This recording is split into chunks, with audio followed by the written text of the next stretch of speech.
பிறகு என் கண்களை அவர் தொட்ட மாத்திரத்தில் அந்த பள்ளிகளும் தவளைகளும் நிறைந்த குளத்தில் இறங்கினேன். அவைகளுக்குள் நான் கடந்து செல்லும் பொழுது மிக அருவருப்பாக இருந்தது. அப்பொழுதுதான் சாய்க்கியம் சொன்னது ஞாபகம் வந்தது. நாம் எப்பொழுதும் ஜீவகிரீடத்தை நோக்கி செல்ல வேண்டும் என்பதே. அந்த பந்தய பொருளை நினைவில் கொண்டால் இவைகள் மறைந்து போகும் என்ற ரகசியம் ஞாபகத்தில் வந்தது. அப்பொழுது ஜீவகிரீடத்தை என் கண்கள் முன்னே நிறுத்தினேன். இந்த பள்ளிகள் ஒவ்வொன்றாய் மறைய தொடங்கின.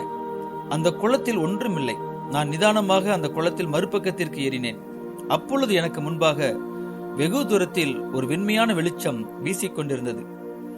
நான் இதுவரை இப்படி ஒரு வெளிச்சத்தை கண்டதே இல்லை. அந்த வெளிச்சம் எனக்குள் ஊடுருவி செல்வதை நான் கண்டேன்.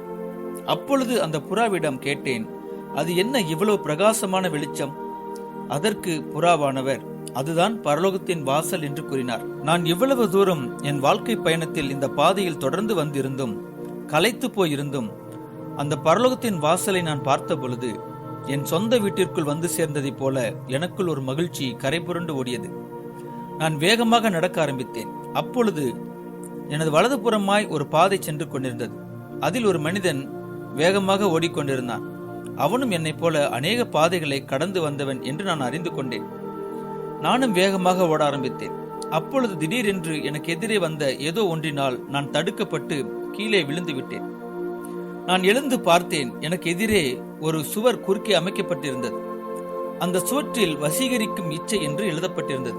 அதன் கீழ் ஒரு பெண்ணின் கவர்ச்சிகரமான படங்கள் ஒட்டப்பட்டு இருந்தன. அப்பொழுது ஆவியானவர், அந்த கவர்ச்சி படங்கள் மீது உன் சிந்தையை வைக்காதே என்றார். ஆனால் என் கண்கள் செயலிழந்ததைப் போல அந்த காட்சியிலிருந்து என் கண்களை எடுக்க மனதில்லாமல் இருந்தேன். ஆனாலும் மீண்டும் சுதாரித்துக் கொண்டு அந்த சுவற்றை வேகமாக மோதினேன். ஆனால் அந்த சுவற்றை என்னால் மேற்கொள்ள முடியவில்லை. கீழே விழுந்தேன். அப்பொழுது ஆவியானவர் கூறினார், உன் கண்கள் உன்னை ஏமாற்றுகிறது. நீ நிதானமாக ஓட வேண்டும். மற்றவர்களை பார்த்து ஓட ஆரம்பிக்காதே. உன்னுடைய பாதையை பார்த்து நீ ஓடு. மற்றவர்களை பார்த்து ஓடும் அதே வேளையில் பிசாசு உன் பாதையில் இடரலை விதைத்து விடுவான். இதோ இந்த கண்ணாடியை போட்டுக்கொள், இந்த பாதைக்கு இது மிக அவசியம் என்று ஒரு கண்ணாடியை எடுத்து எனக்கு கொடுத்தார். அந்த கண்ணாடியை போட்டுக்கொண்டு எனக்கு முன்பாக உள்ள அந்த இச்சை என்ற மதிலை பார்த்தேன். அப்பொழுது அந்த சுவர் ஒரு மண்மேடு போல் இருந்தது. ஆவியானவர் என்னிடம், அதை நோக்கி உன் சுவாச காற்றை ஊது என்றார். நான் அப்படியே ஊதினேன். அப்பொழுது அந்த மண்மேடு தூசியை போல அவைகள் கலைந்து பறந்து மறைந்தது. இதுதான் ஆவியின் கண்ணாடி, இதை இழந்து விடாதே என்றார். பிறகு நிதானமாக நடக்க ஆரம்பித்தேன். வெகு தூரம் நடந்து அந்த மகா வெளிச்சத்தின் அருகில் வந்து விட்டேன். அப்பொழுது எனக்கு முன்பாக ஒரு பிளவு இருந்தது. அந்த பிளவின் பெயர் மரணம். அப்பொழுது ஆவியானவர் கூறினார், இந்த பிளவை நீ தாண்டினால்தான் பரலோக வாசலுக்குள் பிரவேசிக்க முடியும் என்றார். அப்பொழுது ஒருவன் அந்த பாதையின் முடிவில் நின்று கொண்டு சிரித்தவாறே தான் திரும்பி வந்த அந்த பாதையை பார்த்தான். அவன் உரத்த சத்தமாய், இதோ நான் நிற்கிறேன் என்று பெருமையாக சொன்னான். அவன் சொன்ன மாத்திரத்தில் அந்த மகா பள்ளத்தாக்கில் கீழே விழுந்தான். அப்பொழுது எனக்கு இந்த வசனம் ஞாபகம் வந்தது. இப்படி இருக்க தன்னை நிற்கிறவன் என்று எண்ணுகிறவன் விழாதபடிக்கு எச்சரிக்கையா இருக்க கடவன்.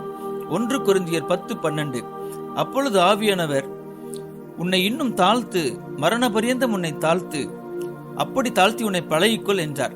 அப்பொழுது எனக்கு இந்த வசனம் ஞாபகம் வந்தது. அவர் மனுஷரூபமாய் காணப்பட்டு மரண பரியந்தம், அதாவது சிலுவையின் மரண பரியந்தமும் கீழ்ப்படிந்தவராகி தம்மை தாமே தாழ்த்தினார். பிலிப்பியர் 2:8. நான் முழங்காற்படியிட்டு, ஆண்டவரே, இந்த பாதையில் இவ்வளவு தூரம் நடந்து வந்தது என்னுடைய பரிசுத்தம் அல்ல, உம்முடைய கிருபை மட்டுமே என்று அவரை பணிந்து கொண்டு இந்த வசனத்தை நினைவு கூர்ந்தேன். நாங்கள் எங்கள் மேல் நம்பிக்கையா இராமல் மரித்தோரை எழுப்புகிற தேவன் மேல் நம்பிக்கையா இருக்கத்தக்க மரணம் வரும் என்று நாங்கள் எங்களுக்குள்ளே நிச்சயித்திருந்தோம். அப்பொழுது மரணத்தின் பிளவை என் பாதத்தில் உணர ஆரம்பித்தேன். அது மெல்ல என்னை அதனுள் இழுத்து கொண்டது. அப்பொழுது என் கண்களை திறந்து பார்த்தேன். நான் ஒரு மகாபெரிய வெண்மையான ஒரு வாசல் அருகே நின்று கொண்டிருந்தேன். அந்த வாசல் வெள்ளியும் வைர கற்களாலும் மின்னிக் கொண்டிருந்தன. அந்த வாசலில் இருந்து ஏராளமான தூதர்கள் இசைவாத்தியங்களோடு வெளியே வந்தனர். அவர்களின் மத்தியில் ஒரு பிரகாசமான வெளிச்சம் என்னை நோக்கி வந்தது. என்னை அணைத்துக் கொண்டது. நான் அவரின் மீது சாய்ந்து கொண்டேன். அப்பொழுது அவர் கூறினார், நீ பொன்னாக விளங்கிவிட்டாய்.